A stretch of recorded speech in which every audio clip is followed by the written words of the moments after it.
नमस्कार, कैसे हैं आप सब। जैसा कि मैंने आपको पहली वाली वीडियो में बताया था कि हम इकाई 5 से 10 तक का इसमें अध्ययन करेंगे, तो हम अपनी इकाई 7 से कहानी जो कि है, तो हम अपनी पहली कहानी चंद्रदेव से मेरी बात कहानी शुरू करते हैं। चंद्रदेव से मेरी बात। यह कहानी 1904 में लिखी गई थी। और किसने लिखी थी? बंग महिला। इनका पूरा नाम क्या है? राजेंद्र चंद बाला घोष। और ये किस पत्रिका में प्रकाशित हुई थी? सरस्वती पत्रिका में। भगवान चंद्रदेव, आपकी कमलवत कोमल चरणों में इस दासी का अनेक बार प्रणाम। आज मैं आपसे 2-4 बातें करने की इच्छा रखती हूँ। क्या मेरे प्रश्नों का उत्तर आप प्रदान करेंगे? कीजिए, बड़ी कृपा होगी। देखो, सुनो, देखी सुनी अनसुनी सी बात मत जाना। अपने बड़प्पन की ओर ध्यान देना। अच्छा, कहती हूँ, सुनो। मैं सुनती हूँ आप इस आकाश मंडल में चिरकाल से वास करते हैं। क्या यह बात सत्य है? यदि सत्य है तो मैं अनुमान करती हूँ इस सृष्टि के साथ ही साथ अवश्य आपकी भी सृष्टि हुई होगी। तब तो आप ढेर दिन के पुराने बूढ़े कहे जा सकते हैं। आप इतने पुराने हैं तो सही, पर काम सदा से एक ही स्थान में करते आते हैं। या क्यों? क्या आपका डिपार्टमेंट महकमे में ट्रांसफ़र बदली होने का नियम नहीं है? क्या आपकी गवर्नमेंट पेंशन भी नहीं देती? बड़े खेद की बात है। यदि आप हमारी न्यायशीलता गवर्नमेंट के किसी विभाग में सर्विस नौकरी करते होते तो अब तक आपकी बहुत कुछ पदोन्नति हो गई होती और ऐसी पोस्ट पर रहकर भारत के कितने ही सुगम्य नगर, पर्वत, झील, झाड़ियों में भ्रमण करते। अंत में इस वृद्ध अवस्था में पेंशन प्राप्त कर काशी ऐसे पुनीत और शांति धाम में बैठकर हरि नाम स्मरण करके अपना परलोक बनाते। यह बड़ी भारी भूल हुई। भगवान चंद्रदेव, क्षमा कीजिए, क्षमा कीजिए। आप तो अमर हैं, आपको मृत्यु कहाँ? तब परलोक बनाना कैसा? ओहो, देवता भी अपनी जाति के कैसे पक्षपाती होते हैं। देखो ना, चंद्रदेव को अमृत देकर उन्होंने अमर कर दिया। तब यदि मनुष्य होकर हमारे अंग्रेज अपने जाति वालों का पक्षपात करें तो आश्चर्य ही क्या। अच्छा, यदि आपको अंग्रेज जात की सेवा करना स्वीकार हो तो एक एप्लीकेशन निवेदन पत्र हमारे आधुनिक भारत प्रभु लॉर्ड काज़ाइन के पास भेज देवे। अब देखिए, इसमें किसको भेजने की बात की जा रही है? प्रभु लॉर्ड काज़ाइन के पास। किस चीज़ को? पत्र भेज को। इस तरह की क्वेश्चन हमारा एनटीए पूछता है।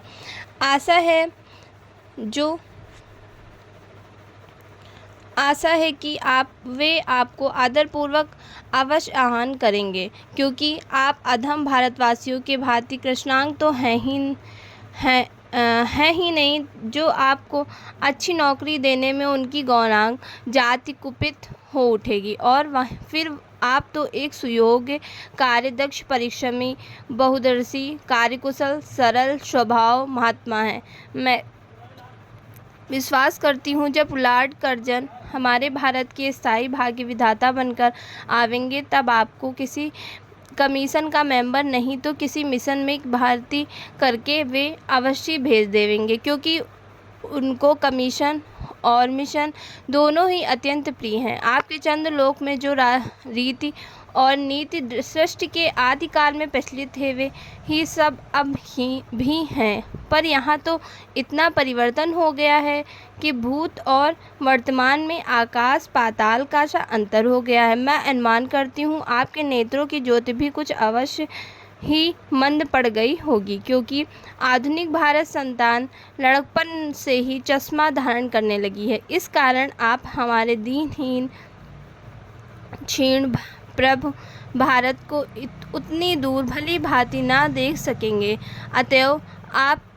अतएव आपसे सादर कहती हूँ कि एक बार कृपा कर भारत को देख तो जाइए। यदि इस बात को जानती हूँ कि आपको इतना अवकाश कहाँ पर 8वें दिन तो नहीं, तो महीने में एक दिन अर्थात अमावस्या को तो आपको हॉलीडे छुट्टी अवश्य रहती है। यदि आप उस दिन चाहें तो भारत भ्रमण कर जा सकते हैं। इस भ्रमण में आपको कितने ही नूतन दृश्य देखने को मिलेंगे, जिसे सहसा देखकर आपकी बुद्धि जरूर चकराएगी।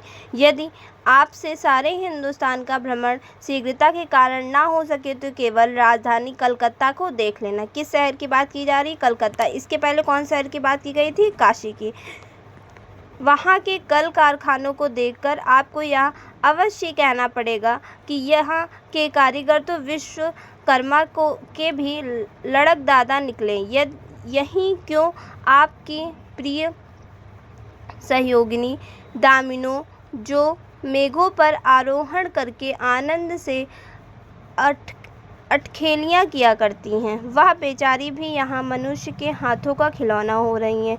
भगवान निशानाथ, जिस समय आप अपनी निर्मल चंद्रिका को बटोर मेघमाला अर्थात पर्वतों की ओर से सिंधु के गोद में जा सकते हैं, उस समय यही नीरद वासिनी विश्वमोहिनी सौदामिनी अपनी उज्ज्वल मूर्ति से आलोक प्रदान कर रात को दिन बना देती हैं।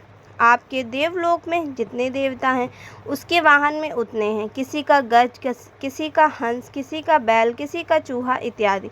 पर यहाँ तो सारा बोझ आपकी चपला और अग्निदेव के माथे मढ़ा गया है। क्या ब्राह्मण, क्या क्षत्रिय, क्या वैश्य, क्या शूद्र, क्या चांडाल, सभी के रथों का वाहन वही हो रही हैं। हमारे श्वेतांग महाप्रभु गढ़ को जहाँ पर कुछ कठिनाई का सामना आ पड़ा, झट उन्होंने इलेक्ट्रिसिटी बिजली को लापटका। बस कठिन से कठिन कार्य सहज में संप्रदान कर लेते हैं और हमारे स्पर्श तक करने का किसी व्यक्ति का साहस नहीं हो सकता। वही आज पराए घर में आश्रिता नारियों की भांति ऐसे दबाव में पड़ी है, वह चू तक नहीं कर सकती। क्या करें? बेचारी के भाग्य में विधाता ने दासी वृत्ति ही लिखा था। हरि पदोद्धवा त्रैलोक्य पावनी सुरसरी के भी खोटे दिन आए हैं। वह भी अब स्थान स्थान में बंधनग्रस्त हो रही हैं। उसके वक्षस्थल पर जहाँ तहाँ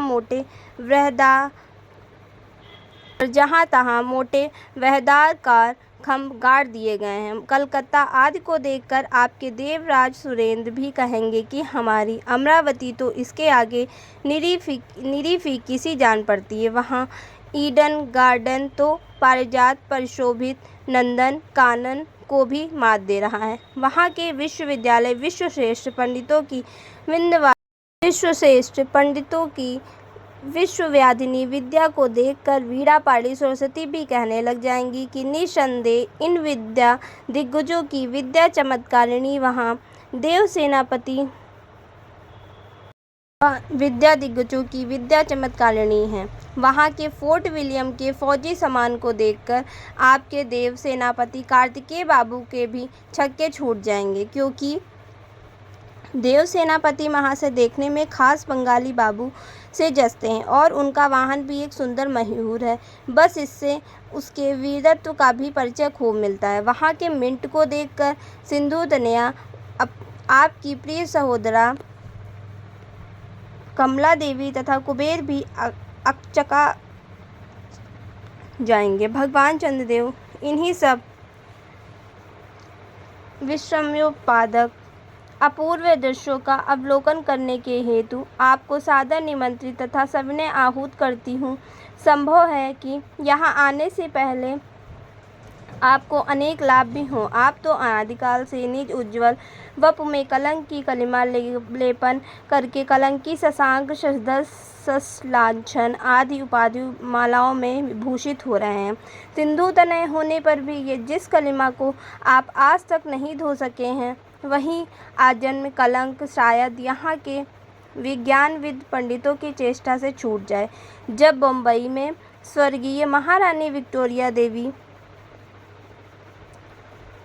की प्रतिमूर्ति से काला दाग छुड़ाने में प्रोफेसर गज्जर महाशय भलीभूत आए हुए हैं, तब क्या आपके मुख की कलिमा छुड़ाने में वे भलीभूत ना होंगे? शायद आप यह बात भी अभी तक विदित नहीं हुई है। आप और आपके स्वामी सूर्य भगवान पर जब हमारे भूमंडल की छाया पड़ती है तभी आप लोगों पर ग्रहण लगता है। पर आपका तो अब तक वही पुराना विश्वास बना हुआ है, जब कुटिल ग्रह राहु आपको निकल जाता है तभी ग्रहण होता है। पर ऐसा थोथा विश्वास करना आप लोगों की भारी भूल है। अतः हे देव, मैं विनय करती हूँ कि अब आप अपने हृदय से इस भ्रम को जड़ से उखाड़ कर फेंक दें।